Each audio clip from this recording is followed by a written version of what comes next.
Hi. APPSC group 1 మరియు group 2కి మనము ఆన్లైన్లో classes అందజేస్తున్నామండి.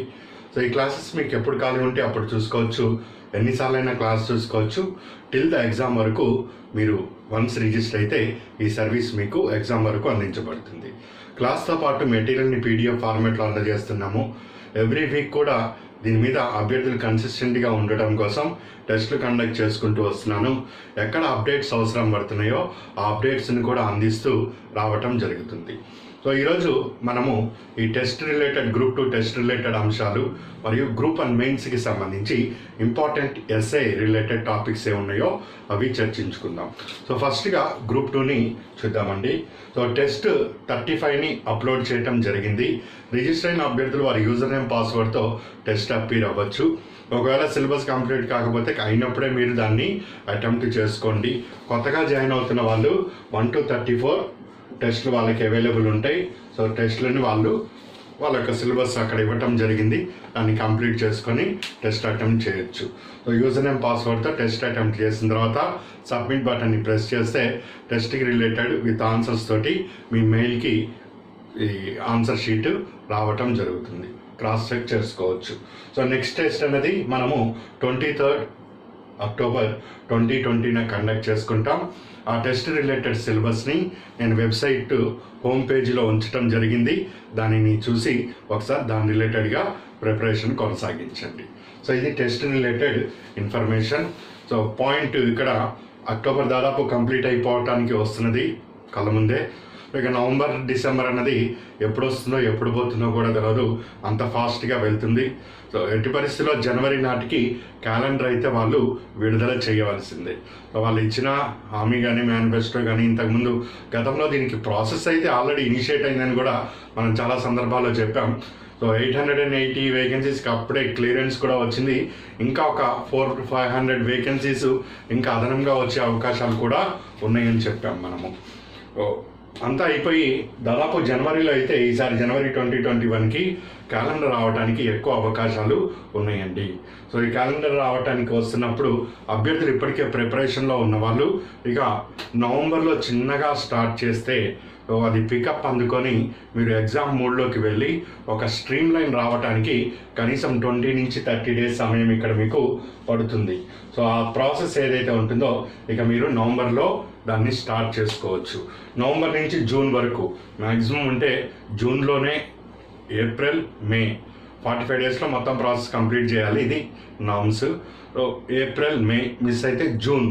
So deadline June వరకు ఆల్మోస్ట్ జనవరి 2021కి సంబంధించి క్యాలెండర్ ప్రాసెస్ అంతా కూడా కంప్లీట్ అవుతుంది. ఆ గ్రూప్ 1 మెయిన్స్ ఒక్కటి పక్కన పెడితే ఇది రాబోయే నోటిఫికేషన్ సంబంధించి అది మినహా మిగిలినవి ఏదైతే MCQs ఉన్నాయో ఆబ్జెక్టివ్ ఓరియంటేషన్ అవన్నీ కూడా కంప్లీట్ అవడానికి ఎక్కువ అవకాశాలు ఉంటాయి. దానికి అనుగుణంగా మీరు మీ ప్లాన్ని ఇప్పుడు ఎంప్లాయీగా ఉండి ఏదన్నా పార్ట్ టైం జాబ్ చేస్తున్న వాళ్ళు కానీ ఇంకేమన్నా ఓన్గా వాళ్ళు వర్క్ చేసుకుంటున్నా సో దానికి అనుగుణంగా ఆ టైం షెడ్యూల్ సెట్ చేసుకోవటానికి రెడీ చేసుకుంటూ ఉండండి. ఇప్పటి నుంచి మీరు ప్రాసెస్ స్టార్ట్ చేస్తుంటే ఆ టైంకి మీరు అందుకోగలుగుతారు. సో వన్స్ నవంబర్ మీరు ఇనిషియేట్ చేయగలిగితే ప్రాసెస్ని డిసెంబర్ వరకల్లా వాట్ ఈజ్ వాట్ అని మీ చేతుల్లోకి వస్తుంది. ఇది రాత్రి మనం స్విచ్ ఆన్ చేసినట్టు అంత ప్రాసెస్ స్పీడ్గా మీ ప్రిపరేషన్ పికప్ అనేది అందుకోదండి. సో స్టార్ట్ చేయగా చిన్నగా వెళ్తుంది. ఇప్పటికే ఈ డ్రై పీరియడ్లో మనము అభ్యర్థులు స్లిప్ అవ్వకుండా చాలా కన్సిస్టెంట్గా మెయింటైన్ చేసుకుంటూ కష్టపడి లాక్కొని రావటం జరిగింది ఇంత దూరము. ఇప్పుడు ఇక మీ చేతుల్లో ఉన్నది. సో మీరు స్లిప్ అవ్వకుండా కాస్త ఇక మీరు ముందుకి ఒక్కొక్క అడుగు వేస్తూ వెళ్తే చక్కగా ఇది రావచ్చు. సో దీంట్లో మనము ఏ విధంగా గ్రూప్ 2లో ఇక మీదట మనము దీని మీద ఫోకస్ చేయబోతాము, దాంట్లో అప్రోచెస్ ఏ విధంగా ఉంటుంది, దాని రిలేటెడ్ అంశాలు మళ్ళీ మనము నెక్స్ట్ క్లాస్లో డిస్కస్ చేస్తాం. ఇప్పుడు గ్రూప్ 1 మెయిన్స్కి సంబంధించి నవంబర్లో వీళ్ళకి మెయిన్స్ ఉన్నది, దాని మీద మనం ఎక్కువ ఫోకస్ చేయటం జరుగుతుంది. వీళ్ళకి కావాల్సిన అప్డేట్స్ కానీ కరెంట్ రిలేటెడ్ ఇష్యూస్ కానీ వీటన్నిటిని మనము 1-2 సార్లు చూసి ఫిల్టర్ చేసి ఆ ఇష్యూస్ అన్నీ అందజేస్తున్నాను.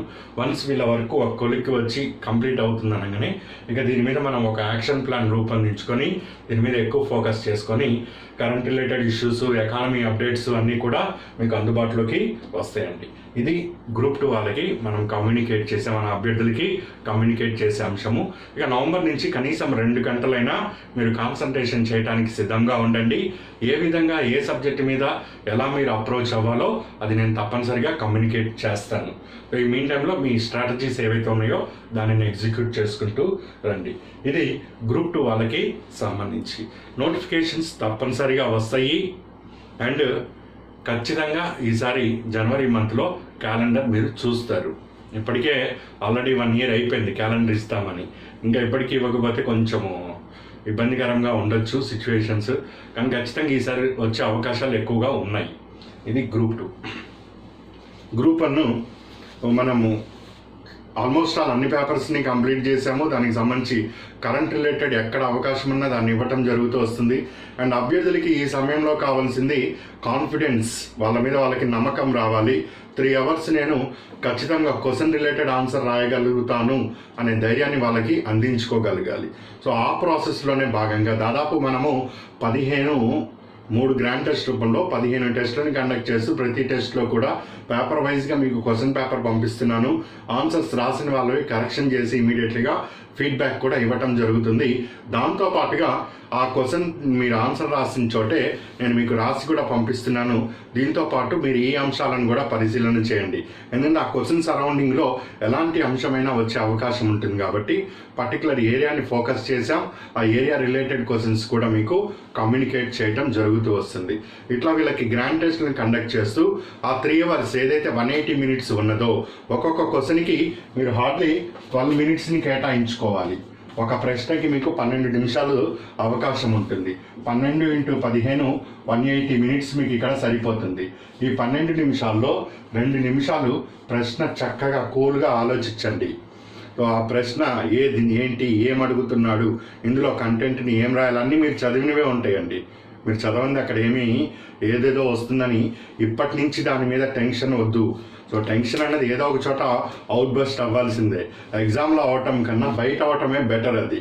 సో వన్స్ దానికి ఏ విధంగా అయితే మనము ఈ వ్యాక్సిన్కి వాటికి యాంటీబాడీస్ మన బాడీలో యాంటీజెన్స్ యాంటీబాడీస్ ఎట్లా డెవలప్మెంట్ చేసుకుంటూ ఉంటామో ఎగ్జామ్ హాల్లో ఉండాల్సిన టెన్షన్ని ఏ విధంగా ఫీల్ అవ్వాలో అది బయటే ఫీల్ అవుతూ వస్తున్నాం. దాని ప్రాసెస్సే ఈ గ్రాండ్ టెస్ట్లు కండక్ట్ చేయటం.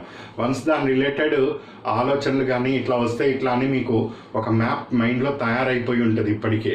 సో టెస్టులు రాస్తున్న అభ్యర్థులకి దానివల్ల మీకు అక్కడ ఎగ్జామ్ హాల్లో ఏ ప్రశ్న కూడా టఫ్ అనిపించదు. మీరు చదివిన అంశాలు సరౌండింగ్లోనే అది ఖచ్చితంగా ప్రశ్న వస్తుంది. 1 నిమిషము ఖచ్చితంగా దాని మీద కాన్సన్ట్రేషన్ చేయండి. ప్రశ్న ఏమడుగుతున్నాడు చూసి ఇట్లా చకచకమని వెళ్ళటం కాదు. ప్రశ్న ఏమడుగుతున్నాడు, దాంట్లో ఉండే అర్థం ఏమిటి, నువ్వు ఏమి ప్రజెంట్ చేస్తే సింపుల్గా ఈజీగా ఎగ్జామినర్కి కమ్యూనికేట్ అవుతుంది, దాన్ని ఆ కోణంలో ఆ విధంగా మాత్రమే అక్కడ ఆలోచించు. అంతేగాని సమాఖ్య వ్యవస్థ నేడు ఎదుర్కొంటున్న సవాలు ఏంటి, ఆ క్వశ్చన్ చదివేశావు ఇక ఆన్సర్ రాసుకుంటూ పోతే ఆన్సర్ మధ్యలో డైవర్టిఫై అయ్యే అవకాశాలు ఎక్కువగా ఉంటుంది.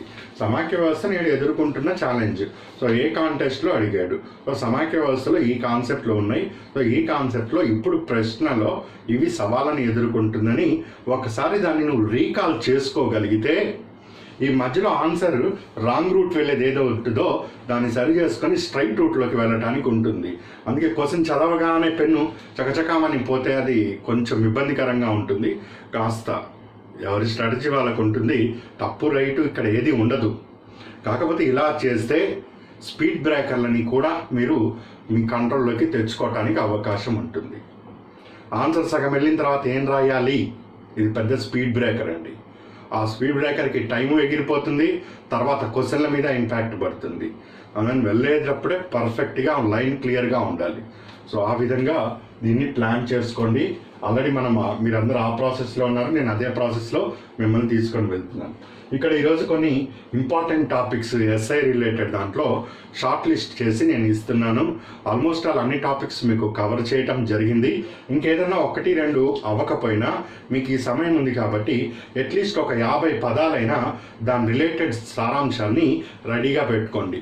తీగ లాగితే డొంకంతా కదిలినట్టు ఒక లైన్, కరెక్ట్ లైన్ మీకు అందినా కానీ మొత్తం దాని చుట్టూ ఆల్రెడీ మీరు ఎకానమీ చదివారు, ఈ సైన్స్ అండ్ టెక్నాలజీ చదువుతున్నారు, హిస్టరీ చదివారు, ఈ పబ్లిక్ పాలసీ, గవర్నెన్స్ ఇవన్నీ చదివారు, కాన్స్టిట్యూషన్ చదివారు. ఇక్కడ మీరు చదవని అంశం అంటూ ఏమీ లేదు.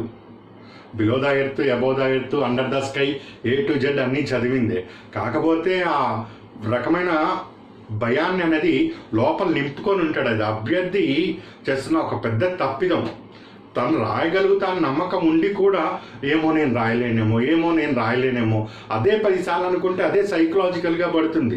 ఎలాంటిది వచ్చినా నేను చేయగలుగుతాను, ఎలాంటిది వచ్చినా నేను రాస్తాను అనుకునే మైండ్ సెట్లోకి నిన్ను నువ్వు తీసుకొని వెళ్తూ ఉంటే అక్కడ ఏ ప్రశ్న సమస్యగా ఉండదు. ప్రశ్నాపత్రం అందరికీ ఒకేలాగా ఉంటుందండి. ఇక్కడ ఒకరికి ఎక్కువ, ఒకరికి తక్కువ ఉండదండి. అభ్యర్థి ఏ విధంగా ప్రజెంటేషన్ చేస్తున్నాడు, బయట నువ్వు ఎంతైనా చదువు, ఎక్కడైనా చదువు, ఏ విధంగా అయినా చదువు, ఎగ్జామ్ హాల్లో నువ్వు ఈ విధంగా ప్రజెంటేషన్ చేయాలంటే బయట నువ్వు ఆ విధంగా స్టామినాని రూపొందించుకుని ఉండాలి. ఎగ్జామ్ హాల్లో నేను ఈ విధంగా చేయగలుగుతాను అని. సో అక్కడ ఎలాంటి ఒడిదుడుకులు వచ్చినా కానీ నువ్వు ఎలాంటిది పట్టించుకోవటానికి వెళ్ళలేదు. స్థితప్రజ్ఞత అన్నట్టు అదే విధంగా కూల్గా ఉంటావు, కామ్గా ఉంటావు. నీ పని నువ్వు షార్ప్గా టార్గెట్గా చేసుకుంటూ వెళ్ళిపోతావు. సో మెయిన్గా ఈ అంశాన్ని మీరు డెవలప్ చేసుకోండి. మీలో ఏది కూడా నెగిటివ్ ఫీలింగ్ రావద్దు. నేను రాయలేనేమో, ఎందుకు రాయలేవు? జనాలందరూ రాస్తుంటే నువ్వు రాయడానికి ఏంటి? నువ్వు ఆల్రెడీ ఇన్ని రాసావు, మళ్ళీ నువ్వే రాయలేనంటే ఇంకెవరు రాస్తా? నీకు బదులు ఇంకోటి వెళ్ళైతే ఎవడు రాయడు. అంతవరకు క్లారిటీ కదా. నువ్వు రాయాలి, రాస్తావు, ఇన్ని రాసావు, ఎస్ వెళ్తున్నాను, వెళ్ళు, అంతే. ఏం ప్రాణాలు ఏమీ పోవు, అక్కడ భూమి బద్దలైపోద్దు. ప్రశాంతంగా వెళ్ళండి, కూల్గా రాయండి. మీ ఎఫిషియన్సీని 100% ఉపయోగించుకోండి. జాగ్రత్తగా చెప్తున్నాను, మీ ఎఫిషియన్సీని 100% మీరు ఉపయోగించుకోండి. మీ ఎఫిషియన్సీ మీద మీకే నమ్మకం లేకుండా దాన్ని అండర్ యూటిలైజ్ చేసుకుంటే దానికి ఎవరు మేము చేయలేము. అట్లా చేసుకోవద్దు. ఇది మంచి సమయము, మీకు కాన్ఫిడెన్స్ చాలా వస్తుంది. మీరు అది ఎటువంటి పరిస్థితుల్లో కూడా మీరు నెగిటివ్ ఫీలింగ్స్లోకి వెళ్ళొద్దు. చేయగలుగుతాను అంతే. తర్వాత సంగతి తర్వాత, ఎగ్జామ్ తర్వాత ఆలోచిద్దాం ఏంటి అన్నది. ఫస్ట్ నువ్వు రాస్తున్నావు, సిన్సియర్ ఎఫర్ట్స్ నువ్వు ఇస్తున్నావు, తాడో పేడో లోపలే తేల్చుకొని తర్వాత బయటకు వస్తాము. అంతవరకు ఏముండదు.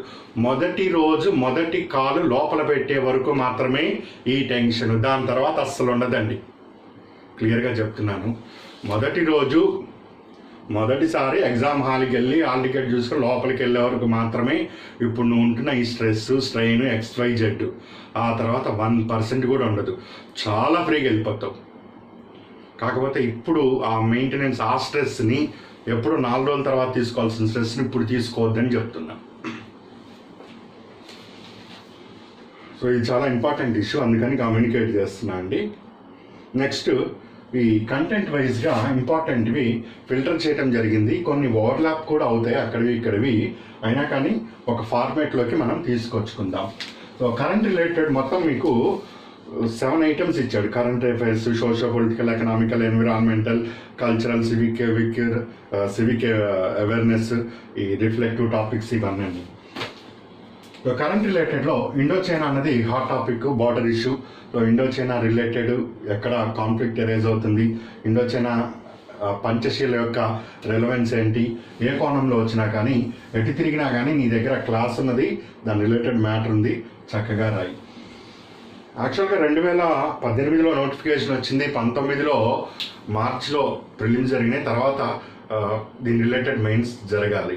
కానీ అప్పటికే కొన్ని కారణాల వల్ల అది డిలే అవ్వటం జరిగింది. కానీ ఆ రోజు నుంచి కూడా కొన్ని అంశాలు అయితే హైలైట్లోకి వస్తున్నాయి. ఒక మైండ్ ఇదే అనుకొని మనము ఉండకూడదు. కొంత ప్లాన్ ఏతో పాటు ప్లాన్ బికి కూడా సిద్ధంగా ఉండాలి. ఎస్ఐలో నువ్వు అనుకున్నది ఇది కాకపోతే ఇంకోటి ఏదన్నా వస్తే దానికి కూడా సిద్ధపడటానికి ఉండాలి. అలాంటి సమయంలో ఇండో చైనా అన్నది 100కి 100 వస్తుంది. ఫస్ట్ ప్రిఫరెన్స్ దీనికి ఇస్తావు. Second, terrorism, international support India against terrorism, ఈ కోణంలో కొంత కలెక్ట్ చేసుకో. లేటెస్ట్గా ఇప్పుడు వరల్డ్ ఆర్డర్ మొత్తం కూడా మల్టిపుల్ అవ్వటం జరిగింది, మల్టీపోలారు. ఇందులో the role of UNO and reforms in United Nations. ఇందులో భారత్ సభ్యత్వము సెక్యూరిటీ కౌన్సిల్లో అండ్ భారత్ ఎలాంటి పాత్ర పోషించాలి అనే దాని మీద ఇంపార్టెంట్. అండ్ ఇండో-US రిలేషన్స్ కూడా ఎక్కువ ప్రాధాన్యత ఇవ్వండి. ట్రంప్ వచ్చిన దగ్గర నుంచి ఇప్పుడు రేపు కొత్త ప్రభుత్వం ఏదొచ్చినా కానీ గతంలో నుంచి కూడా అన్ని సక్రమంగానే జరుగుతున్నాయి. ఏదో కాన్ఫ్లిక్ట్ ఏరియాస్ ఉంటే అవి ఓవర్కమ్ చేసుకొని అదే విధంగా ఉంటాం అన్నట్టు ఒక వే అండి. First choice Indo China, second Indo US, third one UNO reforms, fourth international support.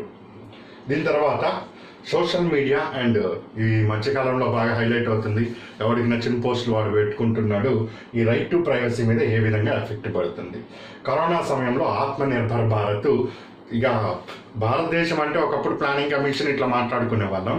ఇక ఈ రోజు నుంచి భారత్ అంటే ఆత్మనిర్భర్ భారత్ అనేదే వస్తూ ఉంటుంది. సో కంటెంట్లు ఏమున్నాయి దాని రిలేటెడ్గా కొంత నువ్వు ఫేస్ చేయాలి. ఒక కొత్త భారతదేశాన్ని నువ్వు ఆవిష్కరించబోతున్నావు అన్నది దీని యొక్క కాంటెంట్. ఏక్తా భారత్ శ్రేష్ఠ భారత్.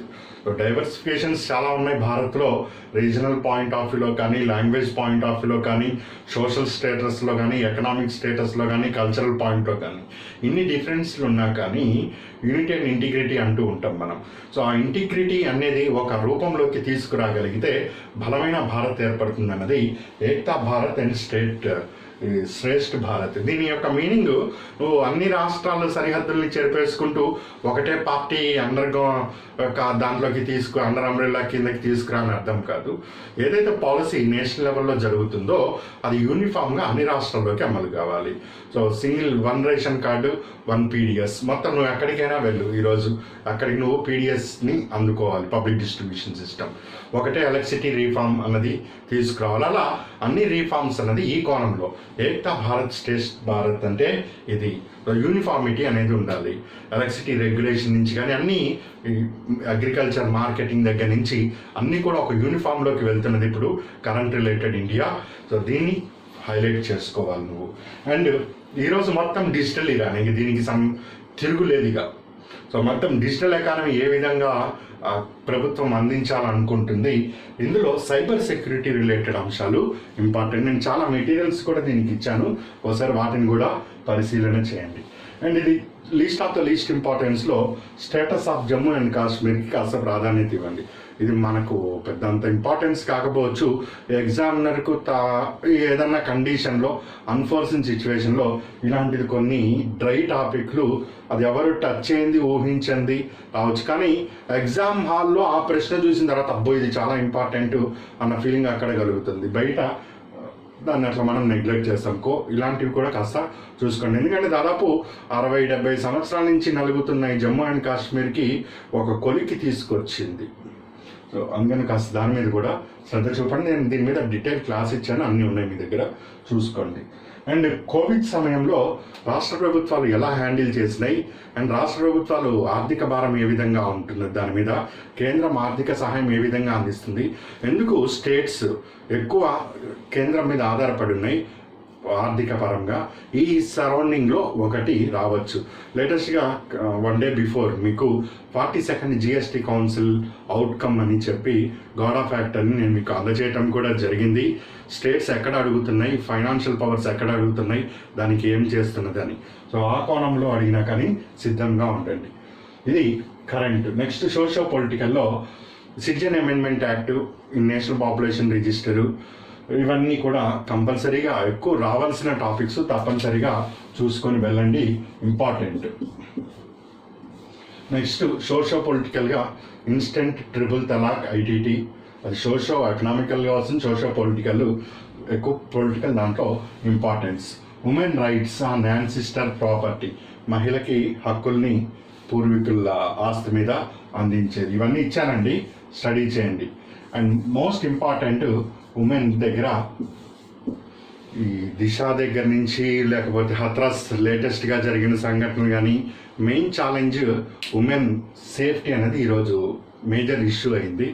మహిళ ఎక్కడ ఇలాంటి సమస్యలను ఎదుర్కొంటుంది, ఆ సమస్యలకి నువ్వు ఎలాంటి సొల్యూషన్ చూపిస్తావు, ఈ కోణంలో ఆల్రెడీ నేను వీటి మీద మెటీరియల్ కూడా ఇచ్చాను దిశకు కానీ. దీని మీద చాలామంది మన అభ్యర్థులు మెయిన్స్ ఆన్సర్ కూడా రాయటం జరిగింది, మనం దాన్ని సవరణ చేసి అప్రిషియేట్ కూడా చేశాము. ఇది చాలా చాలా ఇంపార్టెంట్ ఈరోజు ఇష్యూస్లో. ఒకసారి సోషో పొలిటికల్ దీని మీద అందరూ మూమెంట్లు కూడా చేస్తున్నారు దేశవ్యాప్తంగా. సోషో పొలిటికల్ అంటే సమాజంలో జరుగుతున్న ఒక అంశాన్ని ప్రజలందరూ ఒక ఉద్యమంగా, లేదా రాజకీయాలు ఒక ఉద్యమంగా, రాజకీయాలు అంటే పొలిటికల్ పార్టీ అనే కాదు, ఒక రీఫార్మ్ తేవాలి అన్న ఉద్దేశంతో జరుగుతున్న ఏ అంశమైనా కానీ దీంతో ముడిపడి ఉంటుంది. దేశవ్యాప్తంగా ఈరోజు హత్రాస్ని కానీ లేకపోతే దిశకి సంబంధించి కానీ ఉమెన్ రిలేటెడ్లో కాస్త ఇంపార్టెంట్. అండ్ మానవ హక్కుల ఉల్లంఘన, హ్యూమన్ రైట్స్ నేషన్ ఎన్హెచ్ఆర్సీకి సంబంధించి స్టాట్యుటరీ మెజర్స్ కొన్ని చేంజ్ చేశారు వాళ్ళు. అది స్ట్రక్చరల్ చేంజెసే, కానీ ఈ పబ్లిక్ సర్వీస్ కమిషన్స్కి మానవ హక్కుల ఉల్లంఘన అన్నది కాస్త ఇంపార్టెంట్ టాపిక్ అవుతూ వస్తుంది. దీని మీద కూడా దృష్టి పెట్టండి. అది దళితుల మీద దాడులని కానీ లేకపోతే ఈ మానవ హక్కులకి ఎటువంటి ఈ లేబర్ ఇష్యూస్ని తీసుకొని కానీ ఏదో రూపంలో వాళ్ళు హ్యూమన్ రైట్స్ని సెంట్రిక్గా చేసుకొని వెళ్తూ ఉంటారు. ఫస్ట్ వీటన్నిటిని ప్రయారిటీ ఇచ్చిన తర్వాత అప్పుడు దీని దగ్గరికి రండి. అండ్ మోస్ట్ ఇంపార్టెంట్, ఇప్పుడు దేశవ్యాప్తంగా రైతాంగ ఉద్యమాలు బాగా జరుగుతున్నాయండి. రైతు ఉద్యమాల మీద ఫోకస్ ఇవ్వండి. ఆ 3 బిల్లులు ఏమున్నాయి, ఆ 3 బిల్లులు రిలేటెడ్ మొత్తం సారాంశాన్ని చాలా చక్కగా నీకు అందించడం జరిగింది. రైతుల రిలేటెడ్గా తప్పనిసరిగా ప్రశ్న రావటం జరుగుతుంది. రైతులకి ప్రభుత్వం ఇస్తున్నది కానీ, రైతుల ఆత్మహత్యలకి సంబంధించి కానీ, ఇంకా ఏ కోణంలో అయినా కానీ రైతాంగానికి సంబంధించిన అంశాలని చాలా స్పష్టంగా స్టడీ చేసి వెళ్ళండి. నెక్స్ట్, ఈ రీసెంట్గా కోర్టు జడ్జిమెంట్స్ ఫాస్ట్గా రాజకీయ నాయకుల మీద ఉండే కేసుల్ని తొందరగా తేల్చేసేయండి అన్నారు. ఒకసారి దాన్ని కూడా చూసుకొని పోండి, నష్టం ఏమీ లేదు. And digital divide, socio political ఇష్యూస్లో ఈరోజు మొత్తము ఒక రకంగా చెప్పాలి అంటే డిజిటల్ అంటున్నాం కాబట్టి ఎక్కడైనా దాన్ని పట్టుకొని వెళ్తూ ఉండండి. సో ఇది సోషో పొలిటికల్లో ఇంపార్టెంట్. ఒకటి CA first, second women related, ఇది థర్డ్ హ్యూమన్ రైట్స్, తర్వాత ఫార్మర్స్, తర్వాత ఇప్పుడు రాజకీయాలు, అవినీతి, దాని రిలేటెడ్ కరప్షను, ఇవన్నీ కూడా ఇందులోకి తీసుకొని వచ్చాము. ఒక్కటి అందుకున్నా కానీ మిగిలినవన్నీ మీకు అంతే. నెక్స్ట్, సోషో ఎకనామికల్ ఇష్యూస్లో most important aspect health infrastructure. ఈ కోవిడ్ సమయంలో ఇలాంటి పాండమిక్ సిచ్యువేషన్స్ ఎదురవుతాయి. ఈరోజు ఇది వచ్చింది, రేపు ఇంకోటి వస్తుంది. అలా ఎదురవుతున్నప్పుడే మనము నిలవబడగలగాలి. ఎదురైనప్పుడు మనం వెళ్ళి పోరాడి చేయలేము. అలాంటి సిచ్యువేషన్లో హెల్త్ ఇన్ఫ్రాస్ట్రక్చర్ పరిస్థితి ఈరోజు ఏ విధంగా ఉంది? నేను మీకు ఎకానమీని చెప్తున్నప్పుడు దీని రిలేటెడ్ కంప్లీట్ డేటాని మీకు ఇస్తూ హెల్త్ ఇన్ఫ్రాస్ట్రక్చర్కి సంబంధించి మొత్తం ఇన్ఫర్మేషన్ ఇచ్చానండి. దాన్ని ఒకసారి స్టడీ చేసుకొని వెళ్ళండి. అండ్ లేటెస్ట్గా ఈ డిజిటల్ హెల్త్కి సంబంధించి కూడా నేను మీకు ఇచ్చాను, దాన్ని కూడా మీరు స్టడీ చేయండి. 6th యూనిట్లో నేను ఇవ్వటం జరిగింది. Health and education point of వ్యూలో నేషనల్ ఎడ్యుకేషన్ పాలసీ ఏ విధంగా స్టడీ చేస్తారు, ఈ health related, health infrastructure, health challenges in India, so వీటి మీద కంపల్సరీగా ఫోకస్ చేసుకొని వెళ్ళండి. అండ్ మోస్ట్ ఇంపార్టెంట్ అండి, చాలా చాలా ఇంపార్టెంట్, సోషో ఎకనామికల్లో వలస కూలీల సమస్య. ఇదన్నిట్లో మీరు టచ్ చేశారు ఇప్పటికే. మైగ్రెంట్ లేబర్, వలసలు ఎందుకు ఏర్పడతాయి, పుల్ ఫ్యాక్టర్స్ ఏంటి, పుష్ ఫ్యాక్టర్స్ ఏంటి, దీంట్లో ఎదురయ్తున్న సమస్యలు ఏంటి, లేటెస్ట్గా ఈ కోవిడ్ సమయంలో ఎంతమంది వెళ్తూ దారిలో చచ్చిపోయారు, అసలు దాని గురించి ప్రత్యేకంగా ఇప్పుడు మనం మాట్లాడుకోక్కర్లేదు, ఇది టాపిక్ వేరేది కాబట్టి. సో వలస కూలీలు ఈ రోజుకి కూడా ఈ అనార్గనైజ్డ్ లేబర్ అన్నది బాగా ఉన్నది. వీళ్ళకి ఈ లేబర్ రిలేటెడ్గా ఉండే ప్రశ్నని సెంట్రిక్గా అభ్యర్థులు తప్పనిసరిగా చూసుకోవాలి. అనార్గనైజ్డ్ లేబర్కి గవర్నమెంట్ ఏ విధంగా ఫైనాన్షియల్ సెక్యూరిటీ అందజేస్తుంది, ఏ విధంగా సోషల్ సెక్యూరిటీ, సామాజిక పథకాలు, సామాజిక భద్రతా పథకాలు ప్రస్తుతం ఏమున్నాయి, వాటి యొక్క స్థితిగతులు ఏమిటి, వలస కూలీల యొక్క సమస్యలు ఏంటి, దీని రిలేటెడ్గా ఎలాంటిది వచ్చినా కానీ రాయటానికి సిద్ధంగా ఉండండి. అది సామాజిక భద్రతలో వృద్ధులు, వికలాంగులు, మహిళలు ఇట్లాంటివి కూడా వస్తూ ఉంటాయి. వలస కూలీల్ని కూడా దృష్టిలో పెట్టుకొని అనార్గనైజ్డ్ రిలేటెడ్ కూడా చూడండి. ఇది సామాజిక భద్రత. నెక్స్ట్, బాలల హక్కులు, ఈ prevention of children sexual offences. ఈ బిల్లు ఇప్పుడు అఫ్కోర్స్ విత్డ్రా అయింది, కానీ మహిళ మరియు పిల్లలకి సంబంధించి ఒక ప్రశ్నని మనం చూసుకుంటూ ఉండాలి. ఈ బాలల హక్కులు, ఇప్పుడు చిన్న పిల్లల మీద మానభంగాలు జరగటము, వాళ్ళని హ్యూమన్ ట్రాఫికింగ్ ఎక్కువ జరుగుతుంది కాబట్టి కాస్త దీని మీద కూడా సిద్ధంగా ఉండటం మంచిది. అండ్ మోస్ట్ ఇంపార్టెంట్ సమ్మిళిత అభివృద్ధి. ఆత్మనిర్భర్ భారత్ యొక్క మెయిన్ థీమే సమ్మిళిత అభివృద్ధి, ఇంక్లూజివ్ గ్రోత్. సో దాని రిలేటెడ్ చాలా క్లాసులు ఉన్నాయి, నీకు మెటీరియల్ ఉంది, ఒకసారి చూసుకో. అండ్ ఈ మధ్య టీవీలో వాటిలో ఎక్కువగా చూస్తున్నాం సోషల్ ఎకనామికల్ పరువు హత్యలు, ఏదైతే ఆనరీ కిల్లింగ్స్ ఉన్నాయో కులాన్ని సెంట్రిక్గా చేసుకొని, అది సెకండ్ ఆర్ థర్డ్ ఇంపార్టెన్స్లో దాన్ని ఒకసారి చూసుకొని పోండి. ఎందుకంటే నయం ఈ కాస్త సోషల్ మీడియా వాటిలో హైలైట్ అవుతూ వస్తుంది, మీడియా కూడా హైలైట్ చేస్తూ వస్తుంది, కాస్త పరువు రిలేటెడ్గా హత్యలు జరుగుతూ వస్తున్నాయి, దాని మీద ఫోకస్ అనేది ఉంచండి. నెక్స్ట్ ఈ 10% రిజర్వేషన్స్ ఇవ్వటం జరిగింది ఎకనామికలీ ఈ వీకర్ సెక్షన్స్ ఎవరైతే ఉన్నారో దాని మీద కూడా కాస్త రిజర్వేషన్స్, ఎలాంటి బెనిఫిట్స్, సొసైటీలో వాళ్ళు ఎందుకు వెనకబాటుతనము, ఎకనామికల్గా ఏ విధంగా వెనకబాటుతనము, ఆ క్రైటీరియా, ఇవన్నీ కూడా ఒకసారి స్టడీ చేయండి. ఆల్రెడీ అన్నీ ఉన్నాయి నీ దగ్గర. ఇది political, socio economical, current related aspects ఎస్ఐలో ఇప్పటికే కానీ కంప్లీట్ అయిపోయినాయి. ఏమన్నా ఉంటే ఒక 10 to 15 లైన్స్ అయినా సిద్ధంగా ఉండు. సో నెక్స్ట్ ఆస్పెక్ట్స్ ఏమున్నాయో పరిశీలన చేద్దాం. మిగిలిన వాటిలో సోషల్ ఎన్విరాన్మెంట్ మినిస్ట్రీ ఇంపాక్ట్ ఏ విధంగా భారతదేశం మీద ఉంది, వాతావరణ మార్పులు, ఈ స్టడీ అంతా చేయటం జరిగింది మినిస్ట్రీ ఆఫ్ ఎన్విరాన్మెంట్. దాని రిలేటెడ్ ఆల్రెడీ మీరు మెయిన్స్కు ఆన్సర్ కూడా దాన్ని రాయటం జరిగిందండి. సో వాతావరణ మార్పుల్ని భారతదేశం ఏ విధంగా ఎదుర్కొంటుంది, దానికి గవర్నమెంట్ ఆఫ్ ఇండియా ఏం చేస్తున్నది, దీని రిలేటెడ్ అంశాలని స్టడీ చేయండి. అండ్ బయోడైవర్సిటీ సమ్మిట్ రీసెంట్గా జరిగింది, గతంలో కూడా దీని రిలేటెడ్ అంశాలని ఇవ్వటం జరిగింది. ఒకసారి ఐక్యరాజ్య సమితి బయోడైవర్సిటీ సమ్మిట్, ఇదంతా విర్చువల్ సమ్మిట్ కాబట్టి ఒకసారి బయోడైవర్సిటీ సంబంధిత అంశాలను కూడా ఫోకస్ చేయండి. And most important air pollution and సుస్థిర అభివృద్ధి లక్ష్యాలు, భారత్ ఎంతవరకు ఆ గోల్స్ సాధించడం జరిగింది, ఇంకా ఆ గోల్స్ రీచ్ అవ్వాలి అంటే ఎలాంటి వాళ్ళు ప్రణాళికలు చేసుకోవాలి, మొదలైన అంశాలు. ఇది కాస్త వెరీ వెరీ ఇంపార్టెంట్ అండి. సస్టైనబుల్ డెవలప్మెంట్ గోల్స్ SDG అనేది ఒకసారి చూసుకోండి. అండ్ ప్యారిస్ ఒప్పందము, దాని యొక్క ప్రాధాన్యత ఏ విధంగా ఉంటుంది, ఈవెన్ అమెరికా లాంటి దేశాలు మళ్ళీ వస్తాయి అందులోకి అని చెప్పడం జరుగుతుంది. అండ్ ప్యారిస్ రిలేటెడ్గా ఈ 1 sun 1 world 1 grid are 1 world, దీంట్లో ఈ సోలార్ అలయన్స్ని భారత్ తీసుకురావటం, మొత్తం పర్యావరణాన్ని పరిరక్షించడంలో భారత్ నిర్వహిస్తున్న పాత్ర ఏ విధంగా ఉంది, ఇది ఈ క్లైమేట్, దీని రిలేటెడ్ అంశాలు. ఇక ఫారెస్ట్ డ్వెల్లర్స్ వాళ్ళ హక్కుల్ని ఏ విధంగా కాపాడుతూ వస్తున్నాం, మిగిలిన ఇంపాక్ట్స్ అవన్నీ కూడా స్టడీ చేస్తారు. ఈ అర్బన్ ఫ్లడింగ్ అనేది రీసెంట్గా మనం చూస్తూ వస్తున్నాం. లాస్ట్ ఇయర్ ముంబై చూసాం, అంతకుముందు చెన్నై చూసాం, పూణే చూస్తున్నాం, ఈరోజు హైదరాబాద్లో ఈ పడవలు వేసుకుని తిరిగే స్థితికి కూడా మనం రావటం జరిగింది. సో పట్టణ ప్రణాళిక అన్నది ఎప్పుడు కూడా ఈ పబ్లిక్ సర్వీస్ కమిషన్ యొక్క ఫేవరెట్ టాపిక్గానే ఉంటుంది. సో అర్బన్ ఇప్పుడు ఎదుర్కొంటున్న ప్రధాన సవాళ్ళు ఏంటి, సో అర్బన్ ఫ్లడింగ్ అంటే ఏంటి, సో దాన్ని వాళ్ళే ఏ విధంగా గోతులు తవ్వుకున్నారు, ఇప్పుడు ఆ గోతులు ఎట్లా పూడ్చుకోవాలి, సో దాని రిలేటెడ్ అంశాలు కూడా కాస్త గమనిస్తూ రండి. సో పేరుకి అర్బను, సో మొత్తం అక్కడ చూస్తే డొల్లా అన్నట్టుగా ఇప్పుడున్న సిచ్యువేషన్ కనిపిస్తుంది. సో పర్యావరణం యొక్క ప్రభావంతో ఈ సామాజిక ఏ విధంగా అతలాకుతలం అవుతున్నాయి, దానికి సంబంధిత అంశాలు ఇక్కడ మనం ఫోకస్ చేస్తాం. ఇక కల్చరల్ హిస్టరీ అంటే ఇక ఇండియన్ హిస్టరీలో భాగంగా దాన్ని చదువుతారు.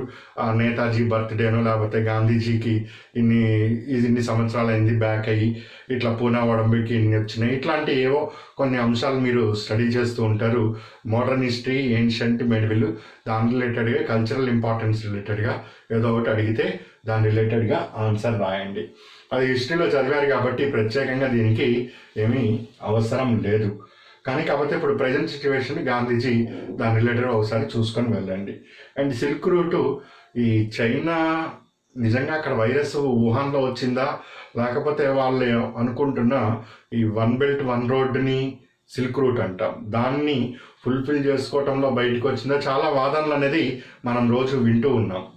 ఎనీవే ఈ silk route historical point of వ్యూలో ఒకసారి దాన్ని ఒకసారి లుక్ వేసుకొని వెళ్ళండి, ఎందుకంటే next civic awareness, consumer rights, వినియోగదారుల హక్కు, దీని మీద చట్టం వచ్చింది, దాంట్లో ఉండే ముఖ్య అంశాలు అవన్నీ నేను వివరించాను, ఒకసారి చూసుకోండి. అండ్ టీం వర్క్గా చేస్తే ఏదైనా పని ఇండివిజువల్గా చేయటం వేరు, టీం వర్క్ వేరు. ఇప్పుడున్న దాంట్లో ఈ స్కిల్ ఇండియా దీని రిలేటెడ్లో టీం వర్క్ దాని ప్రభావం ఎంతవరకు ఉంటుందో చూడండి. ఈ రోల్ ఆఫ్ ఎన్జిఓస్ ఈ పాండమిక్ ఏర్పడినప్పుడు ఈ కరోనా సమయంలో సివిల్ సొసైటీ ఏ విధంగా రెస్పాండ్ అయింది, ఆహార పొట్లాల దగ్గర నుంచి ఎంతో సహాయ సహకారాలు అందించినాయి, ఎన్జిఓస్ అందించినాయి, వాలంటరీ ఆర్గనైజేషన్స్ అందించినాయి, పీపుల్స్ యూనియన్స్ కొన్ని ఉన్నాయి, అవి అందించడం జరిగింది. ఈ సివిల్ సొసైటీ రోలు పాండమిక్ సమయంలో ఏ విధంగా ఉంటుంది, ఆ కోణంలో ఒక ప్రశ్నకి సిద్ధంగా ఉండండి. ఈ ఎడ్యుకేషన్ పాలసీ అవన్నీ కూడా ఇప్పుడు చదివి ఉన్నారు కాబట్టి మళ్ళీ ప్రత్యేకంగా మనం దాన్ని కరెంట్లో తీసుకోలేదు. Next reflective topics. ఇవి ఒక రకంగా ఫిలాసఫీని టచ్ చేస్తూ ఉంటాయి. ఆ సో అండ్ సో సిచ్యువేషన్ ఉంటే ఏ విధంగా హ్యాండిల్, ఐడియలిస్టిక్గా ఉంటాయి. సో ఐడియలిస్టిక్ అన్నది ఎప్పుడు కూడా ఐడియలిస్టిక్గానే ఉంటుంది. అది ఎప్పుడు కూడా ప్రాక్టికల్ అన్నది సాధ్యపడదు. కానీ ఎప్పుడు మీరు సాధ్యపడదు అని చెప్పకూడదు. ఓకే, ఇట్లాంటి డ్రాబ్యాక్స్ ఉంటే దాన్ని ఇట్లా ఓవర్కమ్ చేస్తామనుకుంటూ మీరు వెళ్తారు. ఇక్కడ ఒకవేళ ఎవరైనా అట్లాంటి కొంతమంది మా అభ్యర్థులు పోటీ పరీక్షల్లో ఈ వివేకానంద ఆయన పుస్తకాలు చదవటం, రామకృష్ణ పరమహంసవి కొంతమంది ఇట్లాంటివి చదువుతూ ఉంటారు. సో ఇలాంటి వాళ్ళకి కాస్త ఫిలాసఫికల్ యాటిట్యూడ్ అనేది ఉంటుంది.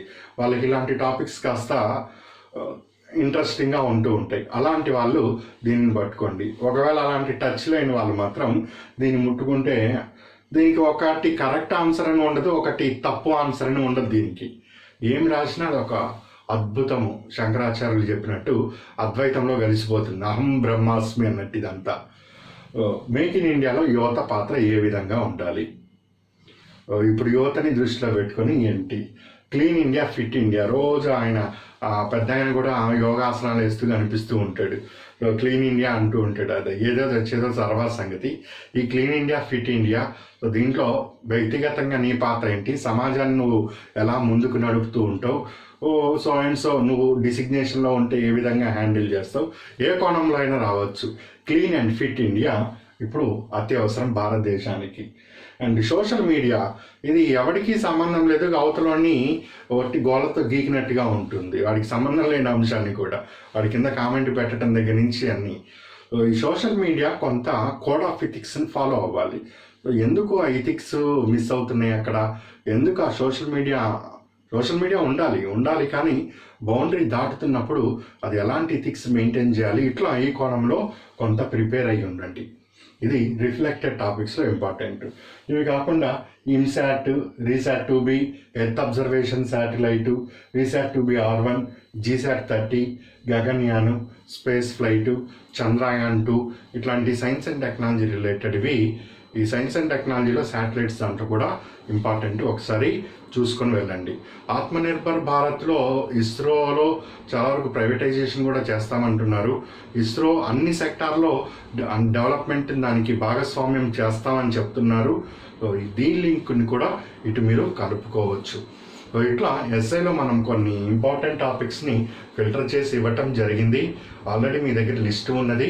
సో దాన్ని ఒకసారి మొత్తం స్టడీ చేసుకోండి. ఇంకా సమయం ఉన్నది. 1-2 అంశాలు ఏమన్నా డౌట్ అనిపిస్తే వెంటనే దాన్ని ఫాలో అప్ చేసుకొని ఒక 10 to 50 వర్డ్స్ అయినా దానికి సంబంధించి సిద్ధంగా ఉండండి. సో ఇది ఎస్ఐ రిలేటెడ్ కొన్ని key highlight important topics. So next ఇంకో అంశంతో మళ్ళీ మిమ్మల్ని మీట్ అవుతాను అండి. Good luck.